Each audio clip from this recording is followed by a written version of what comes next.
John Dawes. He is the head of the Foundation for Pennsylvania Watersheds. He has the heart of a lion and the spirit of a true environmental steward. While so many in the environmental field today are wringing their hands and protesting and writing letters about what's happening in Washington, and to some extent Harrisburg, John Dawes is out in the field doing conservation work. Along with his lengthy resume, John's a farmer. He owns and he manages purebred Angus farm in Huntington County since the 70s. And I was immediately impressed with his work in the community, both on and off the farm. He breeds prize cattle. He's the author of a book on breeds that he bestowed on me the last time we visited his beautiful farm. It's like Courier and Ives on steroids. It's just so pretty. And you know, when you're a farmer and you're sensitive to the needs of the land that you're working and the animals that you're taking care of, you really are aware of all of the aspects of the environment that influence that. So, you know, you care about the soil staying on your land. You care about the water and how it flows so that it's not creating a mess in your pastures and it's not degrading the stream that your cattle might drink out of, or that, you know, you might take, you know, you might fish in that stream. So I think it started there with John. When he was 18, he went to my family's place in Bedford, New York, where my stepfather was starting a herd of polled Herefords. And John was obviously interested in having his own herd at some point. He'd already thought about that. So he went several years for a while and worked with the herd, worked with my stepfather. He read books of Rachel Carson, and you know, he said that this place and what he learned there was a great influence on him. A person cannot run a farm without understanding water quality, soils, slope, and the uses of the many products that come from an agricultural enterprise. And that is my main credential for this work. Well, I have to say, first impressions, you think, oh my gosh, this guy is a model out of Gentleman's Quarterly magazine. Tall, good-looking, blonde hair, blue eyes. You know, he's not your poster boy for environmentalists. John would be my candidate for Senate. If you were filming and you needed a senator, and I mean a good senator, not like some of the ones we had today, but a sort of classic senator, he would be perfect. John is the kind of guy who loves people, loves all kinds of people.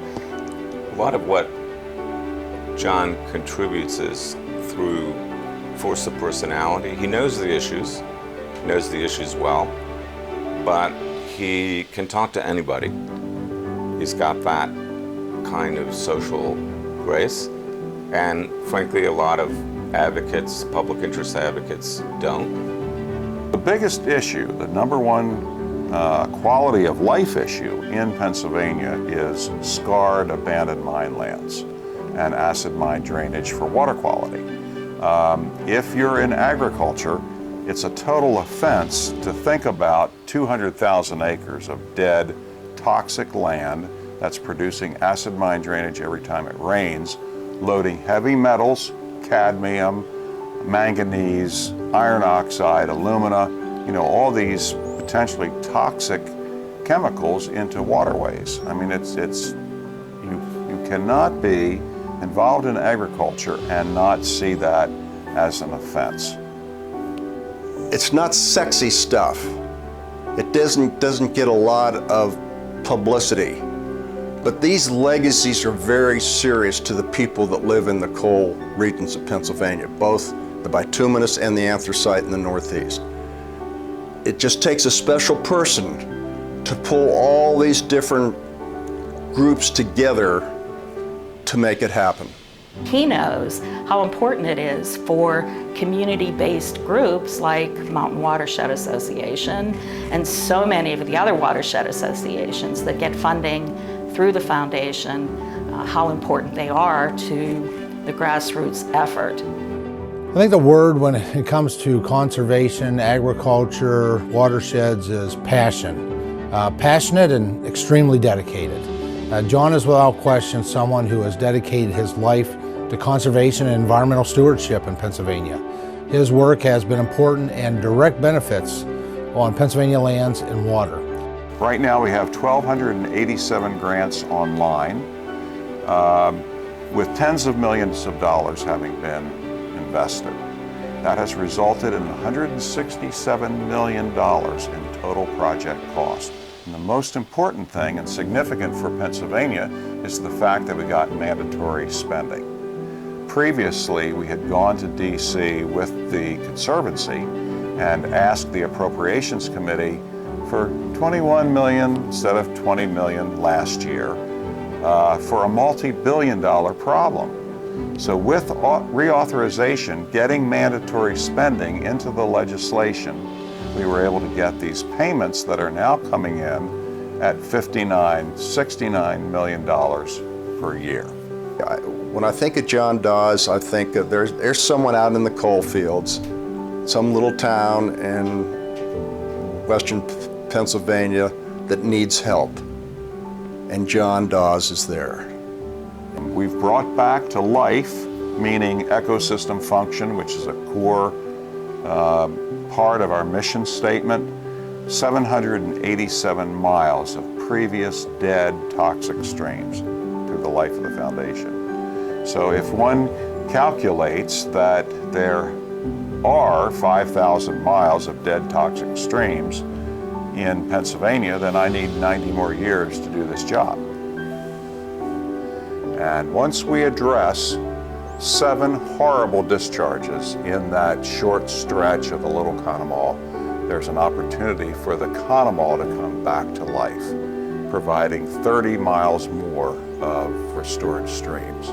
He's the kind of guy who sort of looks over the hill and says, what are the issues, the big picture issues that are affecting all of these groups, and how can I help?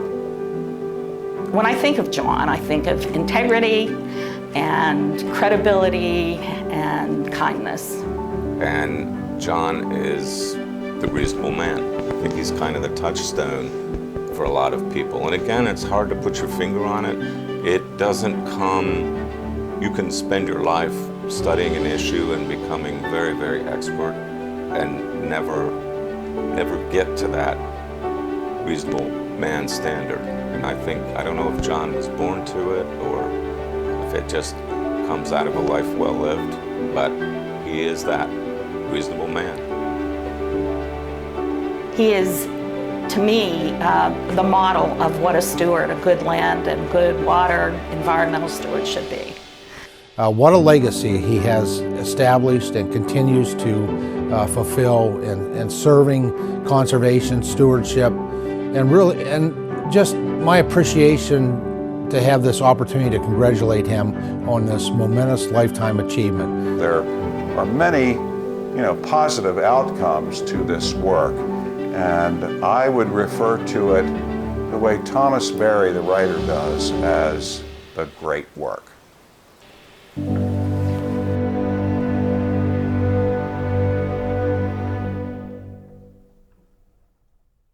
Ladies and gentlemen, to present the Lifetime Achievement Award, please welcome the Secretary of the Pennsylvania Department of Conservation and Natural Resources, the Honorable Cindy Adams Dunn.